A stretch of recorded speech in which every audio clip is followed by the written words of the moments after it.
انا للہ و انا الیہ راجعون۔ 2 دن سے سوشل میڈیا کے ذریعے یہ خبر دیکھنے کو مل رہی ہے کہ ملک پاکستان کے کچھ نوجوان وہ غیر قانونی طریقے سے ملک سے باہر گئے، جانے کی کوشش کی، لیبیا سے آگے جب پہنچے تو وہ سمندر کی لہروں کی نظر ہو گئے۔ یقیناً یہ ایک دل خراش واقعہ ہے۔ ان کا یہ عمل درست تھا یا نہیں یہ بات کی بات ہے، لیکن سوال یہاں یہ پیدا ہوتا ہے کہ ان نوجوانوں کو ایسا قدم اٹھانے پر مجبور کس نے کیا؟ کیا وہ ماؤں کے بیٹے نہیں تھے؟ کیا وہ بہنوں کے بھائی نہیں تھے؟ کیا وہ اولاد ان کی نہیں تھی؟ وہ کسی کا باپ ہوگا، کسی کا بھائی ہوگا، کسی کا بھتیجا اور کسی کا وہ بھانجا ہوگا۔ کب اقتدار میں بیٹھنے والے لوگ اس پر سوچیں گے؟ کیوں یہ خواب خرگوشہ میں گم ہے؟ کیا یہ خود صاحب اولاد نہیں ہے؟ کیا ان کے اپنے بچے نہیں ہیں؟ انہیں ذرا رحم نہیں آتا ہے کہ اگر ان کو وسائل ایسے دیے جاتے، کیا نوبت پیش آئی ان لوگوں کو کہ وہ غیر قانونی طریقے سے اور اپنے آپ کو، اپنی جان کو ہتھیلی پہ رکھتے ہوئے اپنے گھر کے مستقبل کے لیے، اپنے مستقبل کے لیے۔ ان میں بہت سارے ایسے بھی ہوں گے جن کے ذہن میں، جن کی شعور میں یہ باتیں موجود ہوں گی کہ ہم جائیں گے، ہم سیٹ ہو جائیں گے، ہم اپنی ماں باپ کے لیے بڑھاپے کا سہارا بنیں گے۔ کوئی اس غرض سے ہوگا کہ ہم اپنی اولاد کے لیے کچھ کما لیں گے، کوئی فقط اس لیے گیا ہوگا کہ بھئی میری بہن اس کا رشتہ کسی اعلیٰ گھر میں ہو جائے گا۔ کب یہ ایوانوں میں بیٹھنے والوں کو شعور پیدا ہوگا؟ کب یہ اپنی بے حسی کو چھوڑیں گے؟ کب اپنی قوم کے بارے میں یہ اچھا سوچیں گے؟ اگر یہ ملک کی خدا نہ خواستہ عوام ہی نہ رہی تو یہ لوگ حکومت کن پر کریں؟ کہ ان لوگوں کو شرم نہیں آتی ہے اقتدار میں بیٹھنے والوں کو؟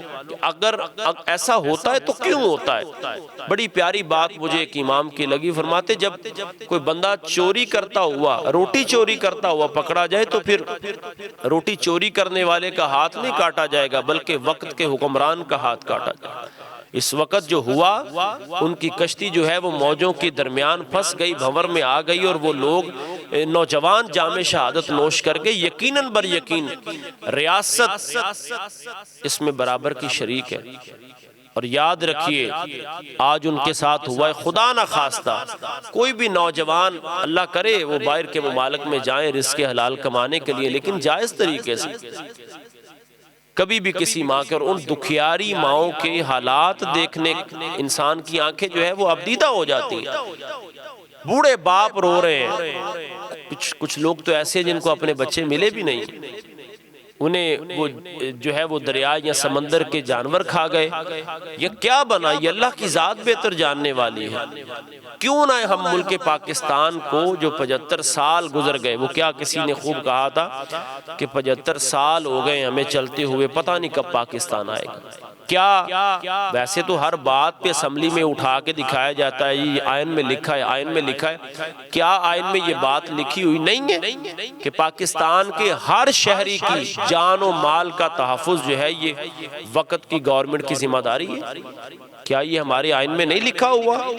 بچے پڑھ لکھ جاتے ہیں، ڈگریاں ان کے ہاتھ میں ہوتی ہیں، لیکن ان کے پاس روزگار نہیں ہے، وہ اپنی زندگی سے تنگ آ جاتے ہیں، ان کے پاس ایسے وسائل نہیں ہیں۔ جبکہ جو لوگ اقتدار میں بیٹھنے والے یا ایوانوں میں بیٹھنے والے ہیں، ان کا ہر دن وہ دن دگنی رات چگنی، ان کے کاروبار میں، ان کے مال میں، ان کی پراپرٹی میں، ان کے بینک بیلنس میں ترقی ہوتی جا رہی ہے، اور غریب وہ اتنا غریب سے غریب تر ہو گیا ہے کہ ان کے پاس 2 وقت کا کھانا نہیں ہے۔ یاد رکھیے یقیناً بر یقین اللہ کی بارگاہ میں آپ لوگوں کو جواب دینا پڑے گا، نہیں تو ان لوگوں کے گھروں میں جا کر کے دیکھیں کہ کیا صف ماتم بچھا ہے، اس بہن کا کیا حال ہوگا جس کا جوان بھائی دنیا سے چلا گیا۔ وہ چھوٹے چھوٹے معصوم بچوں کی کیا کیفیت ہوگی کہ جن کا باپ وہ موجوں کی نظر ہو گیا ہے۔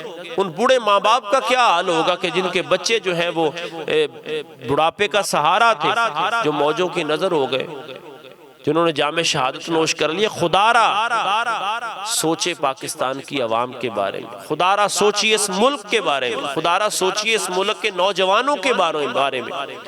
اللہ تعالیٰ ان لوگوں کو جن کے لواحقین تڑپ رہے ہیں، اللہ تعالیٰ ان کو صبر جمیل عطا فرمائے، اللہ تعالیٰ ان پہ اپنا کرم عطا فرمائے، اور ہمارے حکمرانوں کو اللہ تعالیٰ ہوش کے ناخن لینے کی توفیق عطا فرمائے۔